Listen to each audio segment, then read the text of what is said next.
Hello दोस्तों, UP21 class में आपका स्वागत है। आज हम नए टॉपिक को लेकर आए हैं और ये टॉपिक है हमारा जैन धर्म का। किसका? जैन धर्म का। जैन धर्म से सीधी बात करते हैं कि जैन धर्म से संबंधित कौन कौन से प्रश्न जो है तुम लोग की परीक्षा में आ सकते हैं, ठीक है। और उन्हीं बातों को सम्मिलित किया गया इस वीडियो में जो परीक्षा की दृष्टि से काफी ज्यादा महत्वपूर्ण है। बहुत सटीक जानकारी बहुत कम समय में है, इसलिए जो है तुम इन वीडियो को जरूर देखो, ठीक है। क्योंकि अगर जो और वीडियो देखोगे तो बहुत ज्यादा लेंथी होती है, इसलिए छोटी वीडियो देखो जिससे तुम्हें जितनी जरूरत की सामग्री है उतनी मिल सके। आगे बात करते हैं, सबसे पहले बात करते हैं अपने टॉपिक पर, जैन धर्म पे बात करेंगे, है ना। तो जैन धर्म पे अगर बात की जाए तो इस धर्म में सबसे पहले तुम लोग ध्यान रखोगे कि भाई इस समय में यानी कि जैन धर्म में कितने तीर्थंकर हुए। सबसे पहले काउंटिंग याद रखोगे। कभी भी पूछा जाए एग्जाम में, कभी भी परीक्षा में पूछा जाए कि जैन धर्म में कितने तीर्थंकर हुए, तो ध्यान रखोगे जैन धर्म में 24 तीर्थंकर हुए। कितने तीर्थंकर हुए?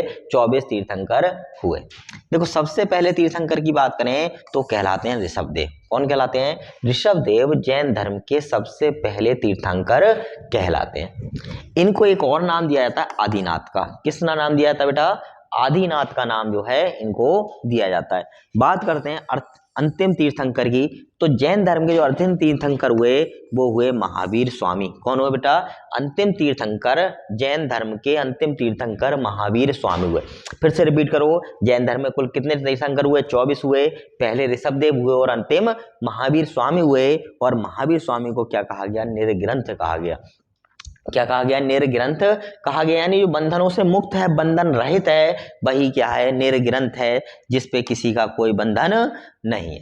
अब बात करते हैं महावीर स्वामी की या जैन धर्म की, तो महावीर स्वामी को ही जैन धर्म का वास्तविक संस्थापक माना जाता है। ध्यान रखोगे, जैन धर्म का वास्तविक संस्थापक किसे माना गया है? जैन धर्म का वास्तविक संस्थापक महावीर स्वामी को माना गया है, ठीक है। इसके बाद बात करते हैं महावीर स्वामी जी के बारे में। देखो, सबसे पहले बात करते हैं महावीर स्वामी के जन्म के बारे में।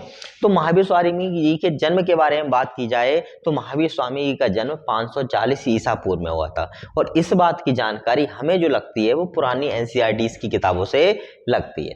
किस जगह पर हुआ? तो जगह का नाम याद रखोगे, कुंडग्राम में। कहां पर? कुंडग्राम में महावीर स्वामी जी का क्या हुआ था? जन्म हुआ था। पिता के नाम की बात करें, इनके पिता का नाम सिद्धार्थ था। क्या नाम था बेटा? ध्यान रखोगे, इनके पिता का नाम सिद्धार्थ था और गौतम बुद्ध के बचपन का नाम भी सिद्धार्थ था। आगे बढ़ते हैं, माता के नाम की बात करते हैं तो ध्यान रखना, माता का नाम त्रिशला था। क्या था बेटा?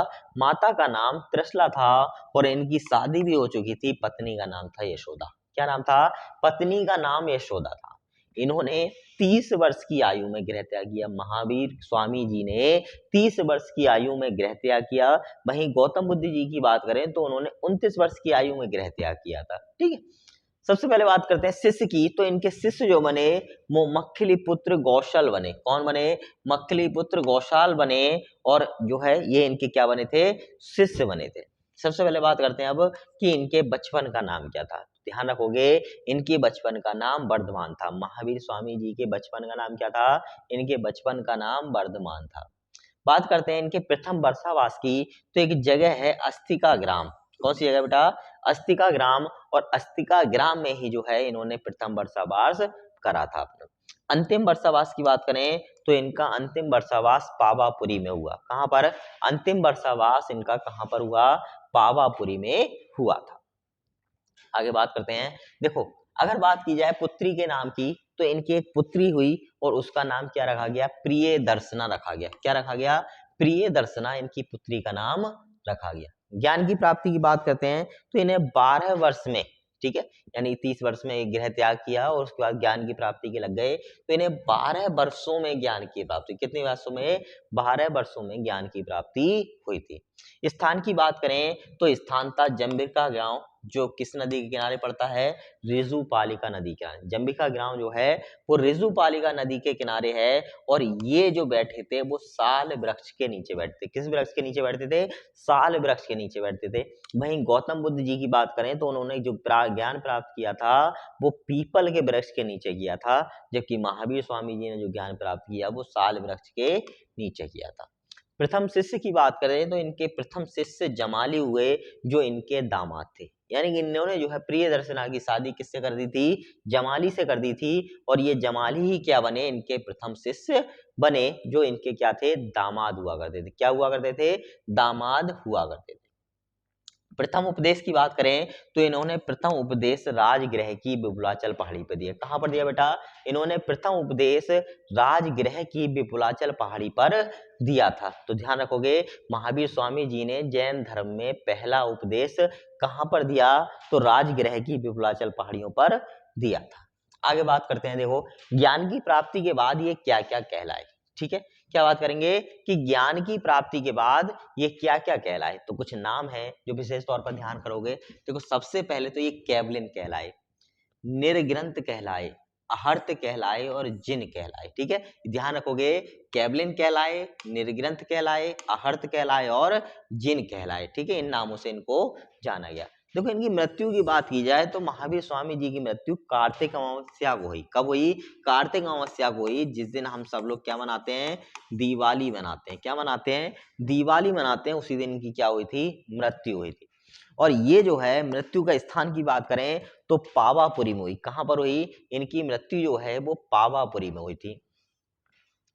इन्होंने 72 वर्ष की आयु में अपने प्राणों का त्याग किया। कितने वर्ष की आयु में, 72, 72 ईयर्स में की ये आयु में इन्होंने क्या करा, अपने प्राणों का त्याग किया। और इस समय की बात करें तो ये समय था 468 ईसा पूर्व का। कब का समय था बेटा, 468 ईसा पूर्व में महावीर स्वामी जी ने अपने प्राणों का क्या किया, त्याग किया। अब बात करते हैं जैन धर्म के प्रमुख बिंदुओं की। कौन कौन से ऐसे बिंदु हैं जो एग्जाम की दृष्टि से काफी ज्यादा महत्वपूर्ण है। देखो जैन धर्म में 5 महाव्रत बताए हैं। कितने, 5 महाव्रत बताए गए हैं। सबसे पहला है अहिंसा, संयम, अपरिग्रह, अस्तेय और ब्रह्मचर्य। ठीक है, ये 5 जो हैं, ये 5 महाव्रत बताए गए हैं, जिसमें 5वां जो ब्रह्मचर्य की बात करें, ये जो दिया गया है ये महावीर स्वामी के द्वारा दिया गया है। किसके द्वारा, महावीर स्वामी जी के द्वारा। ठीक है, और बाकी के जो दिए गए हैं वो पार्श्वनाथ के द्वारा दिए गए हैं। किसके द्वारा, बाकी के जो बताए हैं 4 वो पार्श्वनाथ ने बताए हैं, और 5वां जो ब्रह्मचर्य बताया है वो किसने बताया है, महावीर स्वामी जी ने बताया है।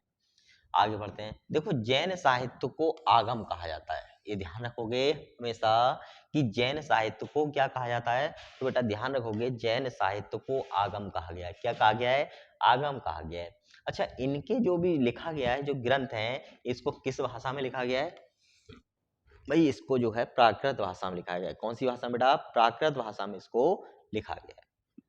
बात करते हैं, जो प्राकृत भाषा थी वो महावीर स्वामी जी के प्रचार का माध्यम हुआ करती थी। प्राकृत भाषा कुछ नहीं होती है, एक लोकल लैंग्वेज होती है जो स्थानीय स्तर पर चलती होती है या प्रचलित होती है। ठीक है, जो भाषा स्थानीय स्थल पर या जहाँ कहीं भी बात हो रही है वहाँ प्रचलित भाषा होती है, उसको प्राकृत भाषा का नाम दिया गया है। और महावीर स्वामी जी इसी भाषा में यानी वहाँ की ही लैंग्वेज में क्या करते थे, अपना प्रचार किया करते थे। देखो इनके एक गुरु हुए या कह सकते हैं इनके पहले जो है तीर्थंकर हुए, जिनका नाम था ऋषभ देव। तो ऋषभ देव का उल्लेख हमारे एक वेद में मिलता है और उस वेद का नाम है ऋग्वेद। क्या नाम बेटा, ऋग्वेद। अच्छा, जैन धर्म जो है वो पुनर्जन्म और कर्मवाद में विश्वास होता है, यानी पुनर्जन्म होता है और जैसा कर्म करोगे वैसा फल मिलेगा। इस बात की भी बात कौन करता है, वो करता है जैन धर्म। देखो सबसे पहले अगर जैनियों के अवशेष की बात करें तो इनके सबसे पहले अभिलेख कहाँ मिलते हैं, हाथी गुफा अभिलेख में मिलते हैं। कहाँ मिलते हैं बेटा, जैनियों के सबसे प्रथम अभिलेख हाथी गुफा अभिलेख में मिलते हैं। देखो अगर इस समय की बात की जाए महावीर स्वामी समय में, तो सबसे पहली भिक्षुणी यानी कि पहली महिला भिक्षुणी की बात की जाए तो बनी थी चंदना। कौन बनी, चंदना पहली महिला भिक्षुणी बनी। भिक्षुणी होती है सन्यासिनी, यानी जो साधु होते हैं और उसकी फीमेल जो होती हैं वो सन्यासी होती हैं, और उसी को क्या कहा जाता है, जैन धर्म में भिक्षुणी कहा जाता है। क्या कहा जाता है, भिक्षुणी कहा जाता है। तो चंद्रा क्या बनी, पहली महिला भिक्षुणी। बात करते हैं जैन संगतियों की, तो 2 जैन संगतियां हुई, जिसमें पहले की बात करते हैं। देखो समय था पहली जैन संगति का 300 ईसा पूर्व का। कब का, 300 ईसा पूर्व में पहली जैन संगति हुई थी। स्थल की बात करें तो वही अपना पाटलिपुत्र था। अध्यक्ष थे इसके स्थूलभद्र। कौन थे, स्थूलभद्र। और शासन कौन कर रहा था इस समय, शासन कर रहा था चंद्रगुप्त मौर्य। देखो इसमें एक विशेष बात हुई कि जो जैन संप्रदाय था, जैन समुदाय था, वो दो भागों में बटा, एक श्वेतांबर में और एक दिगंबर में। तो ध्यान रखोगे, प्रथम जैन संगति में जैन समुदाय, जैन धर्म दो भागों में बट गया, एक श्वेतांबर में और एक दिगंबर में। द्वितीय जैन संगति की बात करते हैं तो ये 512 ईस्वी में हुई वल्लभी नामक स्थान पर। ये कहाँ पर पड़ता है? गुजरात में पड़ता है। ठीक है, अगर बात करते हैं इसके अध्यक्ष की, तो इसके अध्यक्ष थे देवर्षि क्षमा श्रवण। क्या थे? देवर्षि क्षमा श्रवण जो है इसके अध्यक्ष थे। कार्य क्या हुआ? जो भी धर्म ग्रंथ थे उनका संकलन किया गया, उनको क्या किया गया? इकट्ठा किया। क्या किया गया? इकट्ठा किया गया। तो ये जानकारी थी जैन धर्म से संबंधित, जो तुम्हारे लिए काफी ज्यादा महत्वपूर्ण हो सकती है। देखो ये बहुत वीडियो अगर तुम्हें अच्छी लग रही है बेटा, तो इस वीडियो को जो है लाइक करो, शेयर करो और चैनल को सब्सक्राइब करना मत भूलना।